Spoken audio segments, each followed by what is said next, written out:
ಕರ್ನಾಟಕದಲ್ಲಿ ಕಪ್ಪೆ ಕಣೋ ಅಪ್ಪೆ ಕಸ್ತೂರಿ, ಇನ್ನೊಬ್ಬನ್ನ ಕಪ್ಪು ಅಂತ ಆಡ್ಕೊಳ್ಳೋ ನೀನು ಅಷ್ಟೊಂದು ಚೆನ್ನಾಗಿದೆಯಾ ಗುರು, ಅಷ್ಟೊಂದು ಬ್ಯೂಟಿಫುಲ್ ಆಗಿದೆಯಾ ನೀನು. ನಿಮ್ದೆಲ್ಲ ಹೆಂಗೆ ಗೊತ್ತಾ, ಬೈ ಚಾನ್ಸ್ ಈಗ ನಮ್ಮಪ್ಪ ಲಾಯರ್ ಅಂತ ಅನ್ಕೊಳ್ಳೋಣ, ನಾನು ಎಲ್ಲರೂ ಎದುರಾಕೊಳಕ್ಕೆ ಹೋಗ್ಬಿಡ್ತೀನಿ. ತಿಕಾಗಾಂಚಲಿ ಅಂತಾರದನ್ನು, ತಿಕಾ ಕೊಬ್ಬು ಅಂತಾರದನ್ನು. ಎಲ್ಲಿಗೂ ನಮಸ್ಕಾರ, welcome back to the channel. Name is Madhu. ಹೆಚ್ಚು ಕಡಿಮೆ ಒಂದು ವಾರದಿಂದ ಒಂದು ಇಶ್ಯೂ ನಡೀತಾ ಇದೆ ಕರ್ನಾಟಕದಲ್ಲಿ. ನಿಮಗೆ ಗೊತ್ತು, ಕರ್ನಾಟಕ ಮತ್ತು ಮಹಾರಾಷ್ಟ್ರ ಗಡಿ ಭಾಗವಾದಂತಹ ಬೆಳಗಾವಿ ನಮಗೆ ಸೇರಬೇಕು, ಬೆಳಗಾವಿ ನಮ್ಮದೇ ಅನ್ನೋ ಥರ ಮಹಾರಾಷ್ಟ್ರದವರು ಹೇಳ್ತಾ ಇರ್ತಾರೆ.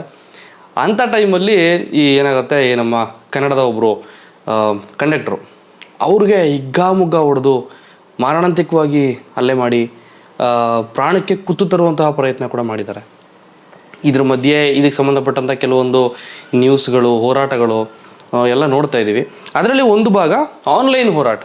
ಎಲ್ಲ ಕಡೆ ಎಲ್ಲ ಪ್ಲ್ಯಾಟ್ಫಾರ್ಮಲ್ಲೂ ಬರಬೇಕು, online, offline, T V, news, media, Instagram, Facebook ಮತ್ತು ಯೂಟ್ಯೂಬ್ ಎಲ್ಲ ನಾವು ಎಲ್ಲೆಲ್ಲಿರ್ತೀವಿ, ಎಲ್ಲೆಲ್ಲಿಂದ ಆಗುತ್ತೋ, ಯಾವ್ಯಾವ ರೀತಿಯಲ್ಲಿ ಆಗುತ್ತೋ ಎಲ್ಲ ಕಡೆಯಿಂದ ವಾಯ್ಸ್ ರೈಸ್ ಮಾಡಬೇಕಾಗಿರೋದು ಕರ್ನಾಟಕದ ಕನ್ನಡಿಗರ ಕರ್ತವ್ಯ. ಅದರಲ್ಲೂ ಒಂದು ಕೈ ಹೆಚ್ಚು ರೆಸ್ಪಾನ್ಸಿಬಿಲಿಟಿ ಇರೋದು ಯಾರಿಗಪ್ಪ ಅಂತಂದರೆ ಕ್ರಿಯೇಟರ್ಗಳಿಗೆ, ಅಂದರೆ ಯೂಟ್ಯೂಬರ್ಸ್, ಫೇಸ್ಬುಕ್ ಪೇಜ್ ನೋಡ್ಕೊಳ್ಳೋರು ಮತ್ತು ಇನ್ಸ್ಟಾಗ್ರಾಮರ್ಸ್, ಲಕ್ಷ ಫಾಲೋವರ್ಸ್ ಇರೋರು.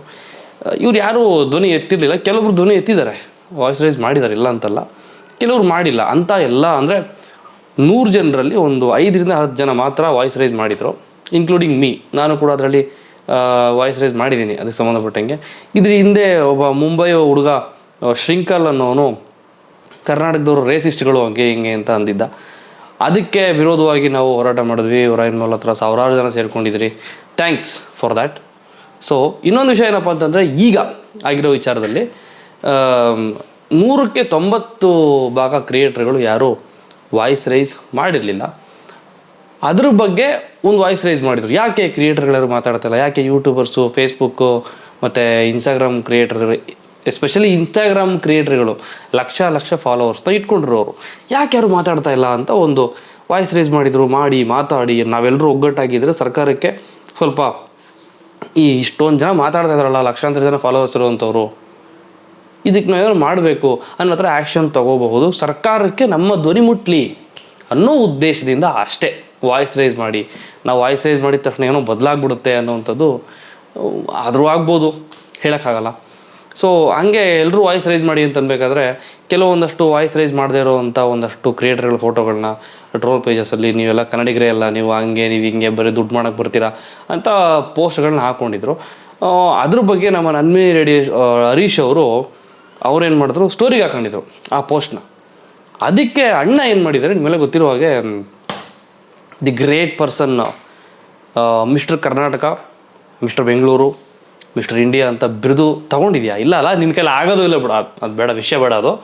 ಸೊ ಈ ವ್ಯಕ್ತಿ ಇವನು ಹೆಸ್ರು ಹೇಳೋಕ್ಕೂ ನನಗೆ ಬೇಜಾರು. ನಾನು ಯಾಕೆ ಹೆಸ್ರು ಹೇಳ್ತಿಲ್ಲ ಏನು ಅನ್ನೋದನ್ನು ನೀವು ಎಲ್ಲಿಗೆ ಬೇಕಾದ್ರೂ ಕಂಪೇರ್ ಮಾಡ್ಕೊಳ್ಳಿ, ಏನು ಬೇಕಾದ್ರೂ ಮಾಡ್ಕೊಳ್ಳಿ. ಇವ್ರೇನು ಮಾಡಿದ್ದಾರೆ, ಮುಖಕ್ಕೆ ಬ್ಲ್ಯಾಕ್ ಫೇಸ್ ಮಾಸ್ಕ್ ಅಂತ ಬರುತ್ತೆ ಗೊತ್ತಾ, ಫೇಸ್ ಪ್ಯಾಕೋ ಫೇಸ್ ಮಾಸ್ಕೋ ಏನೋ ಹುಡುಗಿರು ಯೂಸ್ ಮಾಡ್ತಾರೆ, ಅದನ್ನು ಹುಡುಗರು ಯೂಸ್ ಮಾಡ್ತಾರೆ. ಅದನ್ನು ಹಾಕೊಂಡ್ಬಿಟ್ಟು ನನ್ಮಿನಿ ರೇಡಿಯೋ ಹರೀಶ್, ನೀನಿರೋದು ಕಪ್ಪು, ನೀನು ಮುಚ್ಕೊಂಡಿರೋ ಬೇರೆ ವಿಷಯಗಳಿದೆ, ಅದ್ರ ಬಗ್ಗೆ ಧ್ವನಿ ಇತ್ತು, ಇದ್ರ ಬಗ್ಗೆ ಅಲ್ಲ. ಯಾಕೆ ಇದು ಅದರಲ್ಲಿ ಒಂದು ತಾನೆ ಅಲ್ಲಪ್ಪ, ಯಾಕಂದ್ರೆ ಇದು ಅದರಲ್ಲಿ ಒಂದು. ಕರ್ನಾಟಕಕ್ಕೆ ಕನ್ನಡಕ್ಕೆ ಸಂಬಂಧಪಟ್ಟಂಥ ವಿಚಾರ ಯಾವುದೇ ಆಗಲಿ ಎಲ್ಲ ನಮ್ಮದೇ, ಎಲ್ಲ ನಮಗೆ ಸಂಬಂಧಪಡುತ್ತೆ. ಅದಕ್ಕೆ ಅವ್ರಂಗೆ ಮಾಡಿದ್ರು.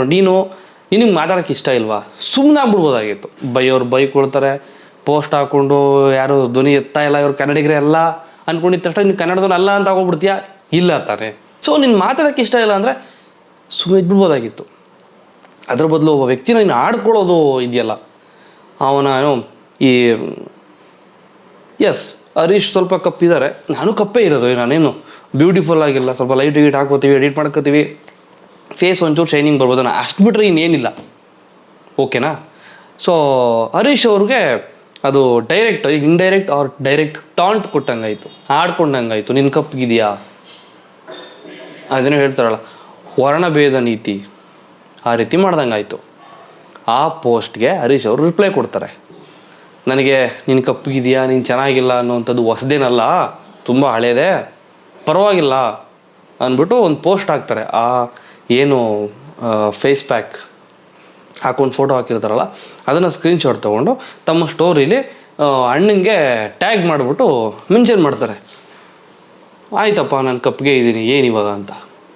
ಸೊ ಹಂಗೆ ಮಾಡಿದ್ದೇ ತಡ ಒಂದಷ್ಟು news portals, online news portals, article ಬರೆಯೋರು, ಟ್ರೋಲ್ ಪೇಜಸ್ ಇನ್ಸ್ಟಾಗ್ರಾಮಲ್ಲಿ ಎಲ್ಲರೂ ಇವನಿಗೆ ಅಣ್ಣಂಗೆ ಫುಲ್ಲು ಕ್ಲಾಸ್ ತಗೊಳ್ಳೋಕೆ ನಿಂತ್ಕೊಂಡ್ಬಿಡ್ತಾರೆ. ಅಲ್ಲ ಗುರು, ಕರ್ನಾಟಕಕ್ಕೆ ಸಂಬಂಧಪಟ್ಟಂಥ ಒಂದು ವಿಚಾರದಲ್ಲಿ ಧ್ವನಿ ಎತ್ತು ಅಂತ ಕೇಳಿದ್ದಕ್ಕೆ ಆ ಥರ ಕೇಳ್ದವನ್ನ ನೀನು ಕಪ್ಪಗಿದೆಯಾ ಅಂತ ಆಡ್ಕೋತಾ ಇದೆಯಾ, ಗೇಲಿ ಮಾಡ್ತಾ ಇದೆಯಾ, ಟೀಸ್ ಮಾಡ್ತಾ ಇದೆಯಾ ಅಂತ ಕೇಳೋಕ್ಕೆ ಶುರು ಮಾಡ್ಕೋತಾರೆ. ಆಮೇಲೆ ವಾಗ್ವಾದ, ಮಾತುಕತೆ, ವಾದ ವಿವಾದ. ಅಣ್ಣ ಫೋನ್ ಕಾಂಟ್ಯಾಕ್ಟ್ ಬೇರೆ ಮಾಡಿದ್ದಂತೆ ಹರೀಶ್ ಅವ್ರಿಗೆ. ಪೊಲೀಸ್ ಸ್ಟೇಷನ್ಗೆ ಬರ್ತೀಯಾ, ಏನೀಗ? ಫಸ್ಟು ಫೋನ್ ಮಾಡಿ ಕೇಳಿದ್ರೆ ನಾನು ನಿನ್ನ ಹೆಸರು ತಗೊಂಡಿದ್ದೀನಾ, ನಾನು ನಿನ್ನ ಹೆಸರು ಹೇಳಿದ್ದೀನಾ? ಇದೆಲ್ಲ 3ನೇ ಕ್ಲಾಸು 4ನೇ ಕ್ಲಾಸು ಮಕ್ಳಿರ್ತಾರೆ ಗೊತ್ತಾ, ಚಿಕ್ಕ ಮಕ್ಕಳು ಸ್ಕೂಲಲ್ಲಿ, ಅವ್ರು ಆಡೋ ಆಟಗಳಿವೆಲ್ಲ. ಮಾಡೋದೆಲ್ಲ ಮಾಡ್ಬಿಡೋದು, ಆಡೋದೆಲ್ಲ ಆಡ್ಬಿಡೋದು. ನಿನ್ನ ಹೆಸರು ಹೇಳಿದ್ನಾ, ನಿನಗೆ ಹೇಳಿದ್ನಾ, ನಿನ್ನ ಹೆಸರು ತಗೊಂಡ್ನಾ? ಈ ಭಾಷೆ ಎಲ್ಲೋ ಕೇಳ್ದಂಗೆ ಐತೆ ನನಗೆ ಮೈಸೂರಲ್ಲಿ. ಲಲ್ಲಿ ಅವನ ಸವಾಸ ಮಾಡಿದೆ ನನಗೆ ಗೊತ್ತು, ನೀನು ಅಲ್ಲಿಂದನೇ ಬಂದಿರೋ ಲ್ಯಾಂಗ್ವೇಜ್ ಇದು, ಇನ್ನೆಲ್ಲಿಂದನೂ ಅಲ್ಲ.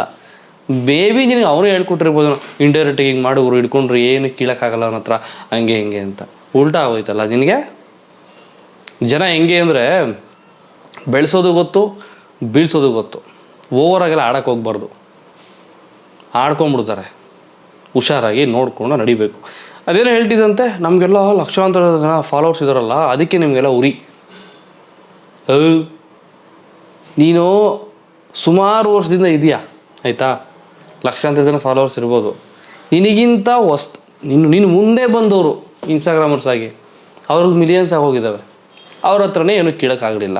ಒಂದು ಟೈಮಲ್ಲಿ SMRಗೂ ನೀನು ಎದುರಾಕೊಂಡೆ, ನನಗೂ ಎದುರಾಕೊಂಡೆ, ನಮ್ಮ ಟೀಮ್ ಎದುರಾಕೊಂಡೆ, ನಮ್ಮ ಹುಡುಗರು ಎದುರಾಕೊಂಡೆ. ನೀನು ಅವಾಗ ಏನೂ ಕಿತ್ಕೊಳ್ಳೋಕೆ ತಿಂಕೆಲ್ಲ ಆಗಲಿಲ್ಲ. ಈಗ ಏನೋ ಕಿತ್ಕೊಳ್ಳೋಣ ಅಂತ ಟ್ರೈ ಮಾಡಿದೆ, ನಿನ್ನ ಬಾಯಿಗೆ ಕಿತ್ತು ತುರುಕ್ಬಿಟ್ರು. ಯಾಕೆ ಬೇಕು ಇವೆಲ್ಲ? ಹೋಗ್ಲಿ ಇನ್ನೊಬ್ಬನ್ನ ಕಪ್ಪು ಅಂತ ಆಡ್ಕೊಳ್ಳೋ ನೀನು ಅಷ್ಟೊಂದು ಚೆನ್ನಾಗಿದೆಯಾ ಗುರು, ಅಷ್ಟೊಂದು ಬ್ಯೂಟಿಫುಲ್ ಆಗಿದೆಯಾ ನೀನು. ಹಲೋ ಮಿಸ್ಟರ್, ನಿನಗೆ ಹೇಳ್ತಿರೋದು, ಅಷ್ಟು ಚೆನ್ನಾಗಿದೆಯಾ ನೀನು. ನಾನು ಯಪ್ಪ ಅದೆಷ್ಟು ಚೆನ್ನಾಗೋ ಇವನು ಅಂತ ಅನ್ಕೋಬಿಟ್ಟಿದ್ದೆ. ನೀನು ನೋಡಿದ್ರೆ ಅಯ್ಯೋ Rama, you are so beautiful, there is no doubt.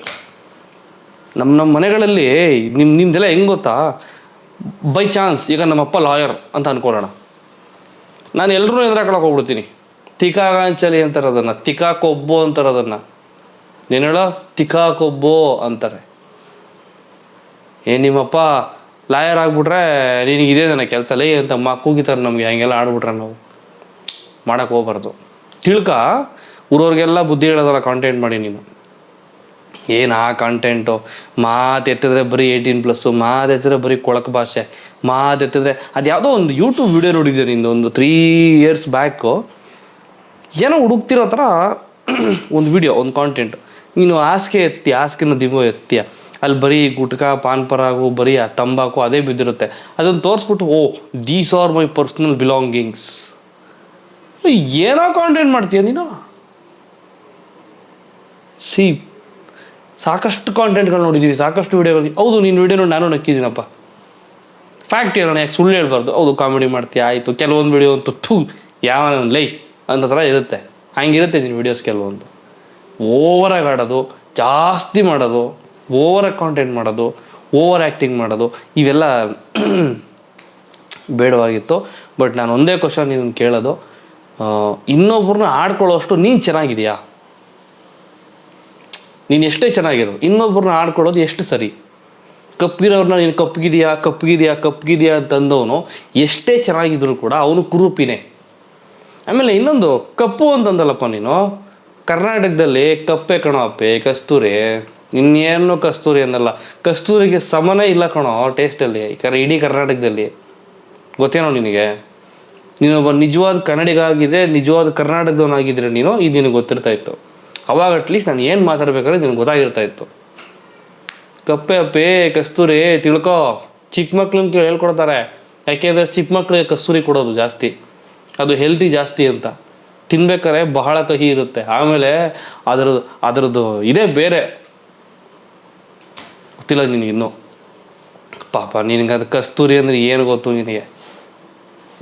ಕಸ್ತೂರಿ ನಿವಾಸ ಅಣ್ಣವ್ರ ಸಿನಿಮಾನವರು ನೋಡಿ ಹೋಗಿ, ಬುದ್ಧಿ ಬರುತ್ತೆ.